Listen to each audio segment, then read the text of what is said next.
अस्सलामुअलैकुम वरहमतुल्लाहि वबरकातुह। फिर मैं एक बार हाज़िर हुआ हूँ मौलाना सोहराब कलकत्तवी की वीडियो लेकर। देखें दोस्तों, इसमें सूद खाने वाले का कब्र में क्या हश्र होता है, ज़रूर सुने और पसंद आए तो लाइक शेयर और सब्सक्राइब करने के लिए ना भूलें। चलिए वीडियो को शुरू करके और एंड तक देखते हैं। अस्सलामु अलैकुम वरहमतुल्लाह। अब यकीन करेंगे 1000 बीघा जमीन का मालिक, और उसका कारोबार जानते हैं क्या था? सूद का कारोबार था। लोगों को सूद देता था और कुर्बान जाओ नाखून काट रहा था, बैठकर नाखून काट रहा था, उंगली की नाखून ब्लेड से काटते हैं, नाखून काट रहा था। वो थोड़ा सा ना नाखून ज्यादा कट गया तो खून निकला, वैसे भी निकलता ही है, लोग आया गाय कर देते हैं, छूटे जाओ। नाखून काटा, थोड़ा सा कट गया तो ये भी छोड़ दिया। 1 घंटा गुजरा कि उंगली फूलना शुरू हो गई। वो उंगली फूल गई, अरे बाबू फूल गई। और दर्द इतना कि बेचे। वो मेडिकल गया, दवाई लिया, आराम नहीं, अफाका नहीं।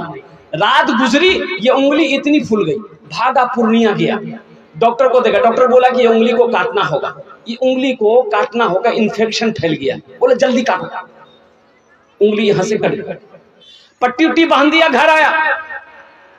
दर्द में आराम नहीं है, सुकून नहीं है, ना रात को सो पाता, ना खा पाता है, परेशान है। ये दर्द बढ़ता चला जा रहा है, घाव बढ़ता जा रहा है।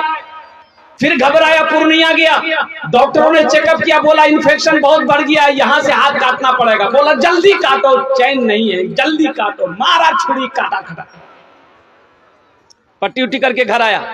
15 दिन रुका, आराम नहीं मिला। बोला किसी ने मशवरा दिया, पटना जाओ। पटना डॉक्टर को दिखाया। डॉक्टरों ने कहा कि यहां से हाथ इन्फेक्शन फैल गया है, यहां से हाथ काटना पड़ेगा। बोला जल्दी काटो, यहां से हाथ काट दिया। अब कुछ लोगों ने मशवरा दिया ऐसा कि यहां आपका इलाज नहीं होगा, भागिए बंबई। और बंबई गया। बंबई में डॉक्टरों ने मुआयना किया तो डॉक्टरों ने बताया कि भाई ये तो हवा समझ ली कि बहुत बीमारी फैल गई आपकी, यहां से हाथ काटना पड़ेगा। बोला जल्दी काट दो।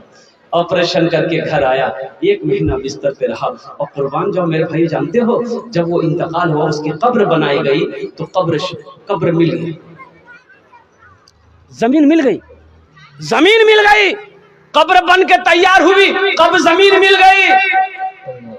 आलिमों से मशवरा लेने गया, एक अल्लाह वाले थे, उन्होंने कहा कि सुनो, ओ जिस जगह गड्ढा खोद कर उसको दफन कर दो, कोई गड्ढा खोद के उसको दफन कर दो, इसलिए कि सारी दुनिया में कब्र बनाओगे, उसकी कब्र नहीं बनेगी। इसलिए कि जमीन भी नहीं चाहती कि इसका जिस्म मेरे अंदर आए, जमीन भी नहीं चाहती है कि इसका जिस्म मेरे अंदर आए। इसलिए मेरे बच्चों, मौलाना रूमी रहमतुल्लाह अलैह फरमाते हैं, जिसकी जिंदगी अच्छी होगी उसकी मौत अच्छी होगी, जिसकी जिंदगी बुरी होगी उसकी मौत बुरी होगी। इमाम साहब तकरीर कर रहे थे मस्जिद में कि लोगों, मेरे अल्लाह की जात वो जात है कि सबको खिलाता है, बड़ों को खिलाता है, नौजवान को खिलाता है, बच्चा को खिलाता है, औरत को खिलाता है। कमोबेश 18,000 मखलूकात हैं, अल्लाह मेरा सबको खिलाता है। भाई अल्लाह खिलाता कि नहीं? अल्लाह।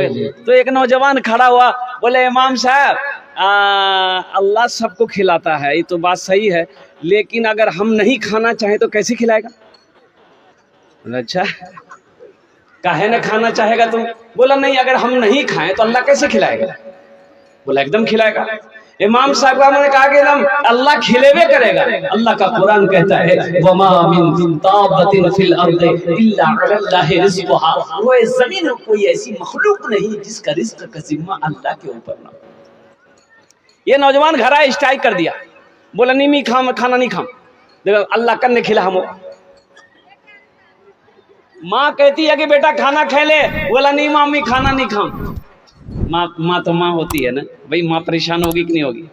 हर चीज तो मिल जाएगी बाजार में, लेकिन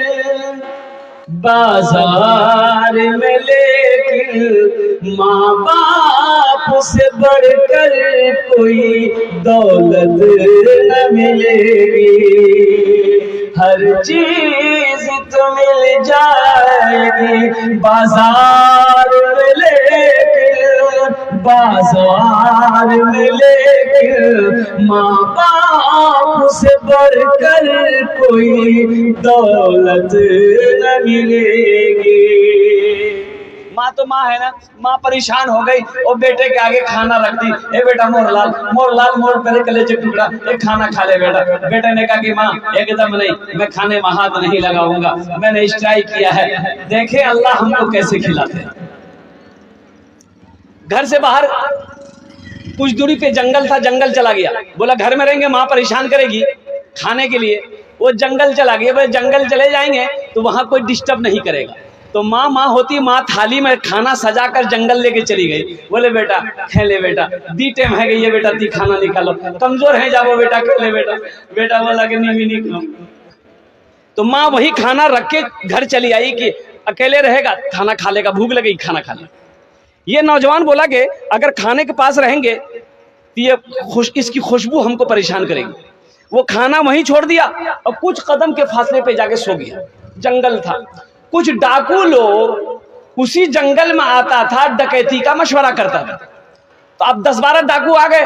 भाई वो जंगल में आया, दाखिल हुआ, देखा खाना रखा हुआ है। तो एक डाकू बोला कि भैया क्या किस्मत है, देखो इतना अच्छा खाना है। तो हाथ लगाना चाहा तो डाकू का सरदार बोला खबरदार इस खाने में हाथ मत लगाना, हो सकता है किसी की साजिश हो, इस खाने में हो ना हो जहर हो, देखो पता करो, अगल बगल कोई ना कोई आदमी होगा जरूर। तो पता गया, ढूंढा गया, देखा वो सोया हुआ है। बोला भाई हजरत है, बोला बस उसी को खींच के ले आओ। पकड़ा, कालर घसेट के ले गया। बोला ये खाना तुम रखा है? बोला नहीं, हाँ हम ही रखे, मेरी माँ रख के गई है। बोला इस खाना को खाता कह नहीं? बोला नहीं हम नहीं खाएंगे। तो डाकुओं के सरदार ने कहा कि तुम खाना नहीं खा रहा, इससे पता चलता कि इस खाने में जहर मिलाया तुमने, हम लोग को मारने के लिए जहर मिलाया हो, चल खाना खा। बोला हम नहीं खाएंगे। बोला इसको 50 जूता मारो। अब जूता पड़ेगा तो भाई तो अकल ठिकाने आएगी। दे जूता दे जूता दे जूता। वो जूता खाते खाते जब थक गई आई, बोला माफी चाहते हैं, अब हमको भूख लग गई, हम खाना खाएंगे। वो खाना खाया, दौड़ा मस्जिद गया, इमाम साहब से बोला कि इमाम साहब आप तो ये बात हमको बताए कि सबको अल्लाह खिलाता है, लेकिन आप ये नहीं बताया हमको कि जो खाना नहीं खाता है अल्लाह उसको जूता मार मार के खाना खिलाता है। मेरे नौजवानों, वो मेरा अल्लाह पालने वाला है, मेरा अल्लाह पालनहार है, मेरा अल्लाह पैदा करने वाला है। मेरा अल्लाह मेरे लिए जमीन का फर्श बिछाया, आसमान का शामियाना लगाया। मेरा अल्लाह मुझे पैदा किया है, जिंदगी दिया है, एक दिन मौत देगा, फिर मेरा अल्लाह अपने कटघरे में खड़ा करेगा। फिर मेरा अल्लाह पूछेगा मेरा बंदा दुनिया से आया है, मेरे लिए क्या लाया?